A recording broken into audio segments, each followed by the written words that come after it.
नमस्कार, मैं हूं आकांक्षा और आप देख रहे हैं आईबीसी 24। मध्य प्रदेश से जुड़े हमारे इस खास बुलेटिन में आप सभी का स्वागत है।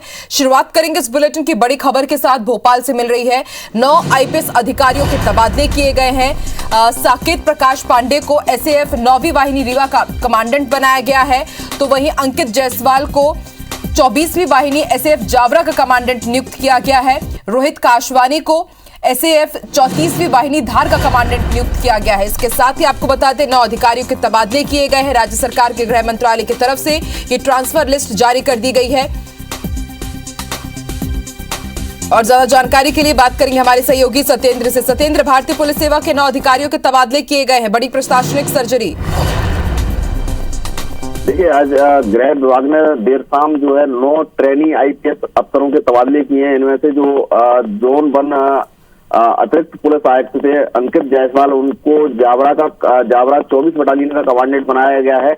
उनकी जगह जो है कृति सोमवंशी जो है एसडीओपी फिलहाल जो सिहोरा जिला जबलपुर में जो पदस्थ हैं, उनको अतिरिक्त पुलिस आयुक्त जो है जोन 1 बनाया गया है। इनके साथ ही करीब ऐसे 8 अफसर हैं जिनको इधर से उधर सभी को कभी लगभग कमांडेंट की स्थिति में रखा गया है। जो है इन अफसरों के देर शाम जो गृह विभाग ने आदेश जारी किए हैं, जारी आदेश में साकेत प्रकाश पांडे हैं, अंकित जायसवाल है, रोहित कासवानी है, पुनीत गहलोत है, रविंद्र वर्मा है, इतिका बासल है, आदित्य मिश्रा है, अभिनव चौकसे और संस्कृति सोमवंशी है। ऐसे 9 ट्रेनी अफसर हैं जिनको कमांडेंट बनाकर बटालियन की जिम्मेदारी सौंपी गई है। इसके बाद इनको अब आगे आगामी एसपी होते ही, इनका आईपीएस अवार्ड होते ही इनको जिले की कमान सौंपी जाएगी। फिलहाल जो है ट्रेनी अफसरों को अब कमांडेंट की भूमिका में रहेंगे और साथ ही साथ जो एसडीओपी जावरा जो सुकृति सोमवंशी है, उनको एडिशनल एसपी की एसडीओपी से उनको एडिशनल एसपी की जिम्मेदारी सौंपी गई है।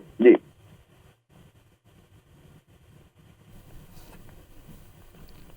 शुक्रिया पूरी जानकारी के लिए सत्येंद्र। चलिए बढ़ते आगे और अब बात करेंगे कोरोना अपडेट की। मध्य प्रदेश में आज 6,970 नए कोरोना मरीज मिले हैं। राहत की बात यह है कि आज एक भी मरीज की मृत्यु दर्ज नहीं हुई है। मध्य प्रदेश में आज 2,106 मरीज डिस्चार्ज किए गए हैं और अब तक 8,37,893 संक्रमित हो चुके हैं कुल मध्य प्रदेश में। वहीं ओवरऑल अगर डेथ की बात की जाए तो 10,545 संक्रमितों की मौत हुई है। मध्य प्रदेश में अब तक 7,92,375 मरीज स्वस्थ हो चुके हैं और फिलहाल मध्य प्रदेश में एक्टिव मरीजों की संख्या 34,973 जा पहुंची है। आज अगर वैक्सीनेशन के आंकड़ों की बात की जाए 2,24,510 लोगों को वैक्सीन लगी है। अब तक 10,77,14,613 लोगों को वैक्सीन लग चुकी है।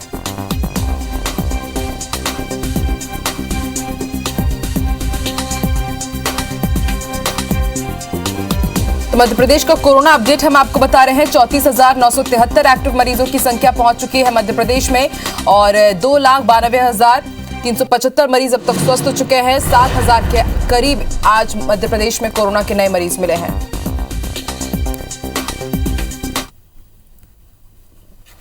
बड़ी खबर आपको जैन से बता दें, केमिकल फैक्ट्री में भीषण आग लगी है। दमकल की 10 गाड़ियां आग बुझाने का प्रयास कर रही है। बताया जा रहा है ओमकार फैक्ट्री में केमिकल से बनी दवाइयां बनाई जाती है और इसी फैक्ट्री में भीषण आग लगी है।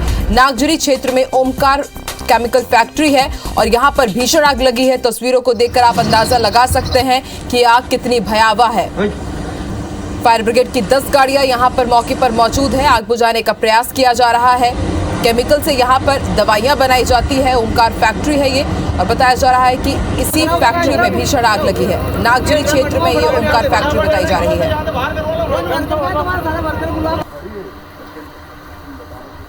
तो जैन से इस वक्त की बड़ी खबर आपको बता रहे हैं। ओमकार केमिकल फैक्ट्री में भीषण आग लग गई है। बताया जाता है कि यहाँ पर जो ये फैक्ट्री है, यहाँ पर केमिकल से कुछ खास दवाइयाँ बनाई जाती है और आग बुझाने के लिए यहाँ पर 10 दमकल की गाड़ियाँ मौके पर मौजूद है। पुलिस और प्रशासन की टीम भी मौजूद है और कोशिश की जा रही है कि जल्द से जल्द आग पर काबू पाया जा सके।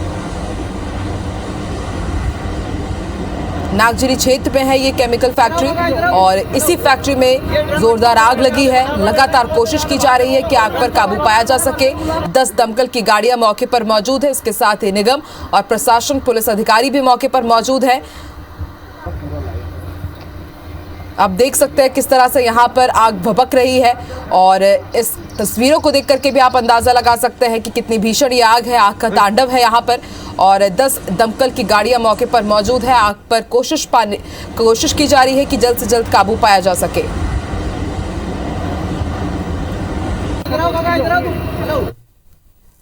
और ज्यादा जानकारी के लिए बात करेंगे हमारे सहयोगी इंद्रेश से। इंद्रेश, क्या है ताजा अपडेट? इंद्रेश, आप सुन पा रहे हैं? चलिए, फिलहाल इंद्रेश से हमारी बात नहीं हो पा रही है, कोशिश करेंगे एक बार फिर उनसे बातचीत करने की। तो इस वक्त बड़ी खबर आपको उज्जैन से बता रहे हैं। आग बुझाने के लिए 10 दमकल की गाड़ियां यहां पर मौके पर मौजूद है। ओमकार फैक्ट्री बताया जा रहा है जहां पर भीषण आग लगी है। एक बार फिर से कोशिश करेंगे बात करने की हमारे सहयोगी इंद्रेश से। इंद्रेश, ताजा अपडेट क्या है, कैसे हालात है अभी फिलहाल वहां?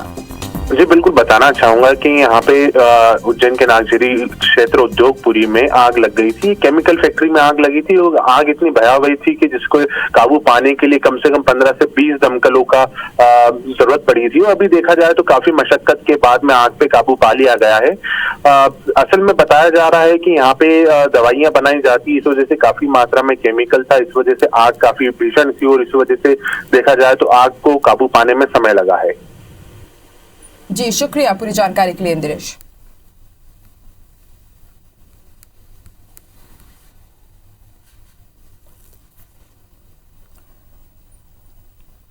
और चलिए अब रुक करते हैं कुछ दूसरी खबरों की।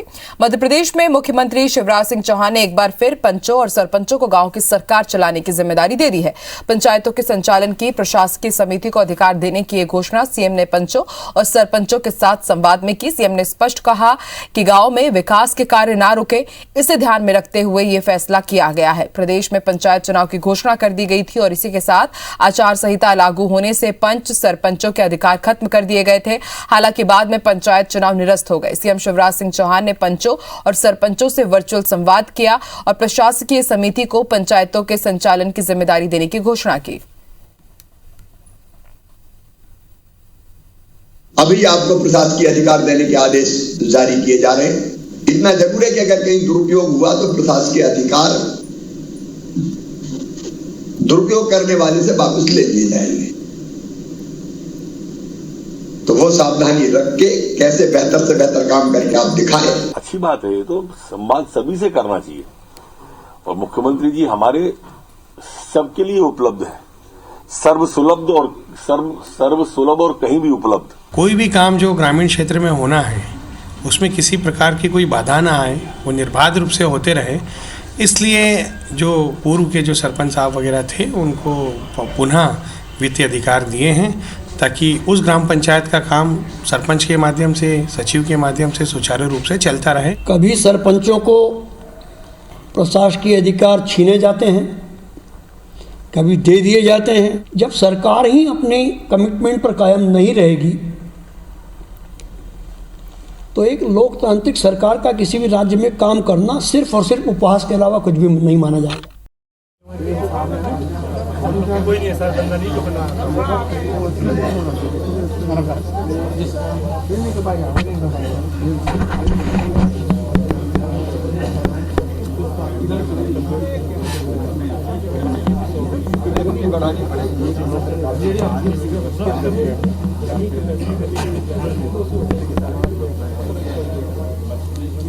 खाना खाया भैया तुमने?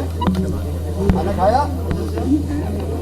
समस्या क्या है बता सर, तो आपका इंतजार करना सर, काफी दिन से इंतजार करना साहब। तबीयत खराब है?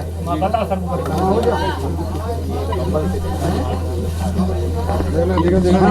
देख लो इलाज की व्यवस्था करो भाई। जी सर, जी सर, अस्पताल भिजवाओ। जी जी महोदय, जी सर, जी सर, जी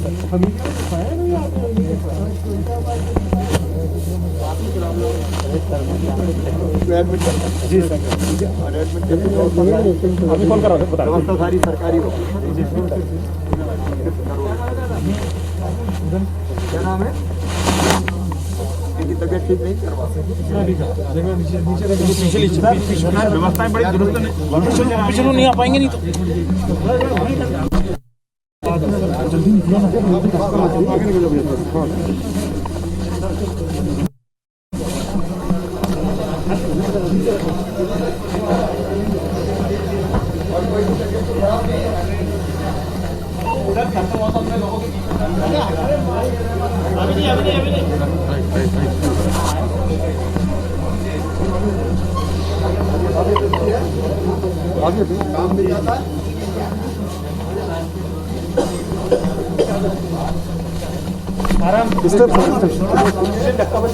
तो सीधी तस्वीरें हम आपको दिखा रहे हैं भोपाल की। सीएम शिवराज सिंह चौहान रैन बसेरों का निरीक्षण कर रहे हैं, वहां पर क्या कुछ व्यवस्थाएं की गई हैं उसका जायजा ले रहे हैं। और ज्यादा जानकारी के लिए बात करेंगे हमारे सहयोगी विवेक से। विवेक, अभी क्या कुछ आप देख पा रहे हैं? रैन बसेरों का निरीक्षण करने के लिए पहुंचे सीएम शिवराज सिंह चौहान। अतिरिक्त मुख्यमंत्री शिवराज सिंह चौहान रेन बसेरों का निरीक्षण कर रहे हैं। भोपाल के शाहजहानाबाद क्षेत्र में जो रेन बसेरे बने हैं वहां पर मुख्यमंत्री पहुंचे हैं, व्यवस्थाओं का जायजा ले रहे हैं और साथ ही जो लोग रेन बसेरे में रुके हुए हैं उनसे बातचीत भी कर रहे हैं, क्योंकि कड़ाके की ठंड मध्य प्रदेश में पड़ रही है और मौसम विभाग की माने तो आने वाले 3 से 4 दिन तक और मध्य प्रदेश में जो है ठंड कड़ाके की पड़ सकती है। और ऐसी स्थिति में खुद मुख्यमंत्री आज निकले हैं भोपाल की सड़कों पर। जो लोग फुटपाथ पर सोए हुए रहते हैं कई लोग, उनको भी रैन बसेरों में शिफ्ट किया जा रहा है। नगर निगम और जिला प्रशासन की टीम भी मुख्यमंत्री के साथ है और जो दिशा निर्देश है मुख्यमंत्री वहां पर दे रहे हैं, चाहे वो अलाव लगाने की बात हो या फिर बिस्तरों की बात हो, रैन बसेरों में रहने वाले लोगों को समुचित व्यवस्था करने के मुख्यमंत्री ने आज निर्देश। गरीब भाई और बहन, विशेषकर वो भाई जो मजदूरी करने आते हैं और कई बार सोने की जगह नहीं मिलती तो फुटपाथ पे सो जाते हैं, आज वो व्यवस्था देखने निकला हूँ। यहाँ इस रैन बसेरे में मैं पिछले साल भी आया था। लोग यहाँ पे है और कंबल गद्दा उसकी व्यवस्था भी है, ओढ़ने की व्यवस्था है, अलाव भी जल रहा है। लेकिन मुझे लगता है कि हाँ स्थान बढ़ाने की जरूरत है, इसलिए मैंने निर्देश दिए हैं कि जो एक पलंग है अगली बार व्यवस्था ऐसा करें कि वो 2 पलंग ऊपर और नीचे हो जाए ताकि ज़्यादा लोग सो सके। 2 लोगों का स्वास्थ्य भी यहाँ ठीक नहीं था, उनको अस्पताल भेजने के इलाज के लिए निर्देश दिए हैं। लोगों ने भोजन मिलता है यहाँ दीनदयाल रसोई केंद्र में, वो भी बताया है और व्यवस्थाओं से लोग संतुष्ट है। यहाँ लोगों को इस बसेरे में सहारा मिलता है। सर, आपने भी बात की, आपको भी संतुष्टि मिली, व्यवस्थाएं बेहतर है? व्यवस्थाएं अच्छी है और बेहतर करने की ज़रूरत है। मुझे लगा कि थोड़ा कंजस्टेड ज़्यादा है, इसमें जगह और बढ़ाने की ज़रूरत है, तो हम रैन बसेरी भी बढ़ाएंगे और यहाँ कैसे और ज़्यादा लोग ठीक से रह सके उसका इंतजाम भी करेंगे।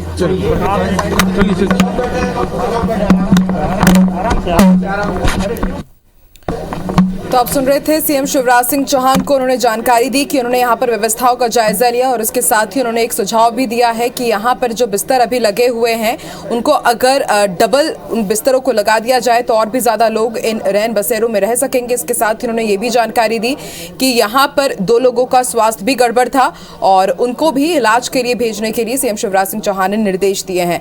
लगातार हमारे साथ विवेक भी फोन लाइन पर मौजूद हैं। विवेक, अभी वहाँ पर क्या कुछ चल रहा है? सीएम शिवराज सिंह चौहान ने कुछ महत्वपूर्ण निर्देश भी दिए हैं यहाँ। विवेक, आप सुन पा रहे हैं? चलिए, फिलहाल विवेक से हमारी बातचीत नहीं हो पा रही है, तो सीधी तस्वीरें हम आपको भोपाल की दिखा रहे हैं। सीएम शिवराज सिंह चौहान पहुंचे हुए हैं रैन बसेरों का, यहाँ पर वो निरीक्षण कर रहे हैं। ओढ़ने बिछाने और अलाव की व्यवस्था है, इसकी भी जानकारी दी यहाँ पर सीएम शिवराज सिंह चौहान ने। उन्होंने कहा कि व्यवस्था अच्छी है, उससे और भी ज्यादा अच्छा यहाँ पर किया जा सकता है।